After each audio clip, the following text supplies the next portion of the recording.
Hello everyone and welcome to the demonstration of Tournament 12. Our competitors will have 3 stages that I will be demonstrating here, starting with stage 1, which all begins with the infamous quintuple steps.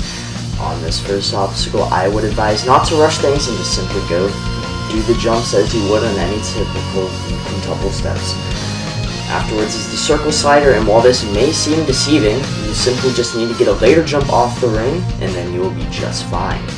Afterwards is a spinning bridge, where I would advise do not get flung. The bridge will definitely fling you off if you try and be risky with it. So just move on through into the jagged railway, where you should plan your trampoline jump.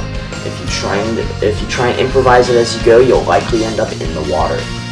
Then the double pendulum. It's very rare to get a jump like I do off the bar here, but if you stay towards the back of the bar, it could happen. And then I would conserve punches so you don't end up falling off of the pendulum afterwards.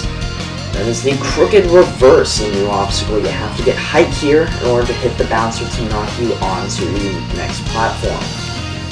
Then it is the great hot streak, where I would definitely recommend placing your jumps wisely, especially so you can make this trampoline jump into the returning bounce boulder.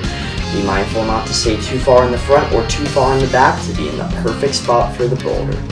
Then is the window ascension, where I would definitely make note not to go for height and definitely go for distance on these jumps, so that way you get to the other side. Our competitors will have 95 seconds to beat the stage 1, in which they will be moving on to stage 2. 4 new obstacles, 6 obstacles in total, and it all kicks off with the flying chute. I would definitely get a late jump to that bar in order to maximize your chances of landing on it and not going over. Then it is the infamous crumbling ladder. Do not panic on these jumps, and rather focus and line them up. If you do screw up, it is possible to save it, but only if you don't freak out and make more mistakes. Then the stick slider, where you must stay near the front of that pipe as it rolls down the track, and make your way up through the dismount and into the totem cascade. It kind of looks laggy in this run.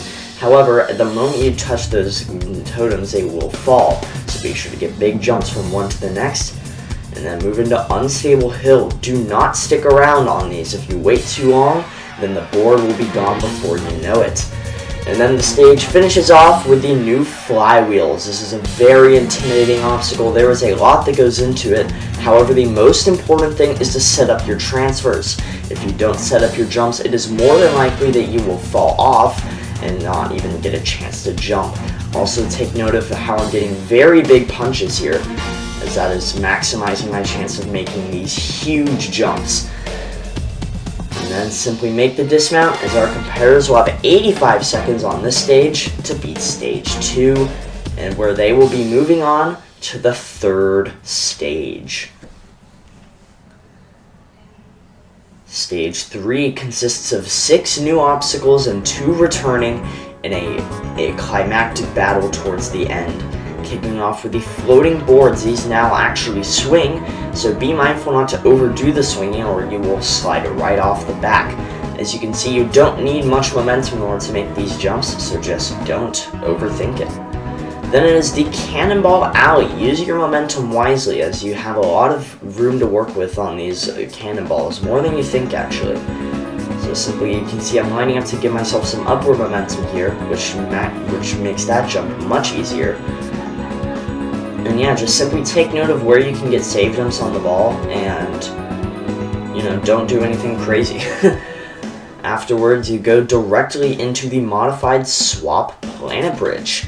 The Swap Planet Bridge has been made so the first set goes up and the second set goes down.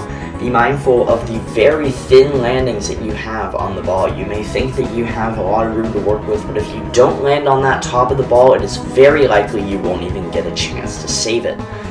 So take note of the fact that you have a very thin spot to go for on this ball. Try and stay near the top of it as much as you can to save your momentum.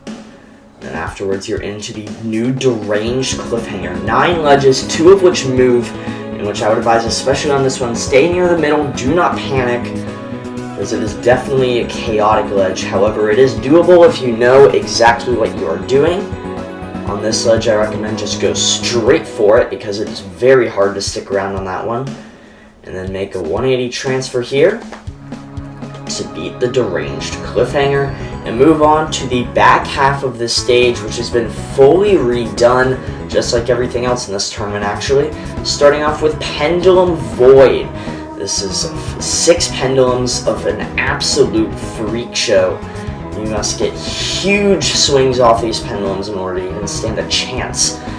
Especially for these big transfers, I would definitely use the poles to get yourself some momentum here like you saw me do just then, because otherwise no momentum will lead to you not beating the obstacle.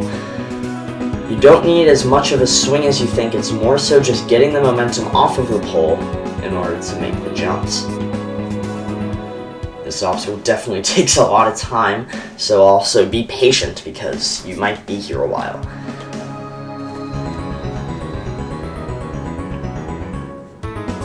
Once you are through that, you are on to the absolute nightmare Vertical Chaos that you must go straight into here.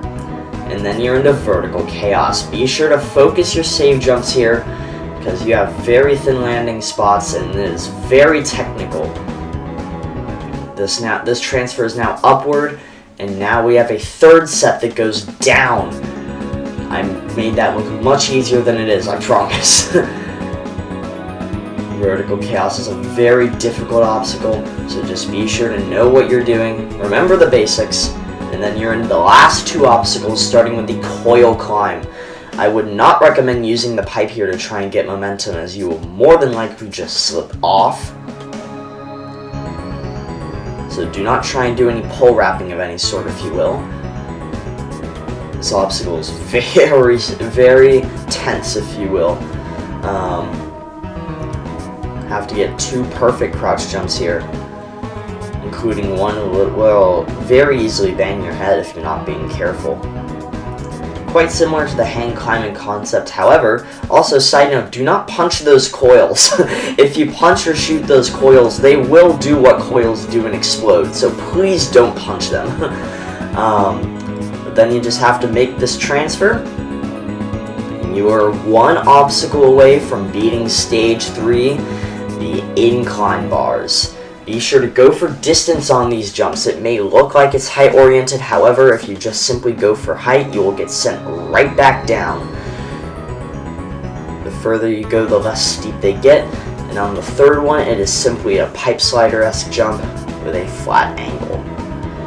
Move across the bar, sorry, and then go down to be 1 jump away from beating stage 3, and make the jump and become the 6th ever finalist of stage 4.